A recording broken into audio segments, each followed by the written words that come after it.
Lamentation chapitre 1. Et quoi? Elle est assise solitaire, cette ville si peuplée. Elle est semblable à une veuve. Grande entre les nations, souveraine parmi les États, elle est réduite à la servitude. Elle pleure durant la nuit, et ses joues sont couvertes de larmes, de tous ceux qui l'aimaient nul ne la console, tous ses amis lui sont devenus infidèles, ils sont devenus ses ennemis. Juda est en exil, victime de l'oppression et d'une grande servitude, il habite au milieu des nations, et il n'y trouve point de repos, tous ses persécuteurs l'ont surpris dans l'angoisse. Les chemins de Sion sont dans le deuil, car on ne va plus aux fêtes, toutes ses portes sont désertes, ses sacrificateurs gémissent, ses vierges sont affligées, et elle est remplie d'amertume. Ses oppresseurs triomphent, ses ennemis sont en paix, car l'Éternel l'a humiliée, à cause de la multitude de ses péchés, ses enfants ont marché captifs devant l'oppresseur. La fille de Sion a perdu toute sa gloire, ses chefs sont comme des cerfs qui ne trouvent point de pâture, et qui fuient sans force devant celui qui les chasse.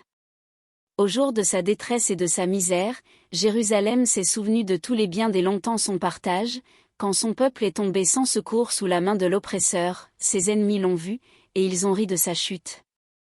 Jérusalem a multiplié ses péchés, c'est pourquoi elle est un objet d'aversion, tous ceux qui l'honoraient la méprisent, en voyant sa nudité, elle-même soupire, et détourne la face. La souillure était dans les pans de sa robe, et elle ne songeait pas à sa fin, elle est tombée d'une manière étonnante, et nul ne la console. Vois ma misère, ô Éternel. Quelle arrogance chez l'ennemi! L'oppresseur a étendu la main sur tout ce qu'elle avait de précieux, elle a vu pénétrer dans son sanctuaire les nations auxquelles tu avais défendu d'entrer dans ton assemblée.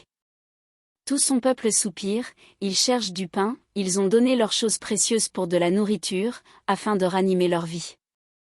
Vois, Éternel, regarde comme je suis avilie. Je m'adresse à vous tous qui passez ici. Regardez et voyez s'il est une douleur pareille à ma douleur, à celle dont j'ai été frappé. L'Éternel m'a affligé au jour de son ardente colère.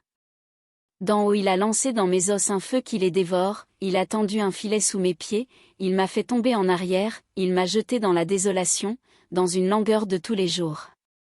Sa main a lié le joug de mes iniquités, elles se sont entrelacées, appliquées sur mon cou, il a brisé ma force, le Seigneur m'a livré à des mains auxquelles je ne puis résister.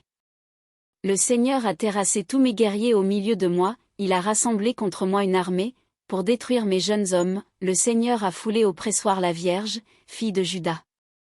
C'est pour cela que je pleure, que mes yeux fondent en larmes, car il s'est éloigné de moi, celui qui me consolerait, qui ranimerait ma vie. Mes fils sont dans la désolation, parce que l'ennemi a triomphé. Sion a étendu les mains, et personne ne l'a consolé, l'Éternel a envoyé contre Jacob les ennemis d'alentour, Jérusalem a été un objet d'horreur au milieu d'eux. L'Éternel est juste, car j'ai été rebelle à ses ordres. Écoutez, vous tous, peuple, et voyez ma douleur.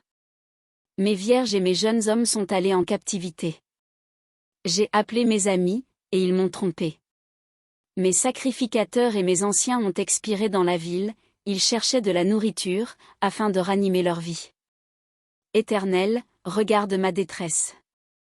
Mes entrailles bouillonnent, mon cœur est bouleversé au-dedans de moi, car j'ai été rebelle.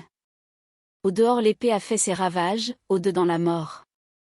On a entendu mes soupirs, et personne ne m'a consolé, tous mes ennemis ont appris mon malheur, ils se sont réjouis de ce que tu l'as causé, tu amèneras, tu publieras le jour où ils seront comme moi. Que toute leur méchanceté vienne devant toi, et traite-les comme tu m'as traité, à cause de toutes mes transgressions. Car mes soupirs sont nombreux, et mon cœur est souffrant.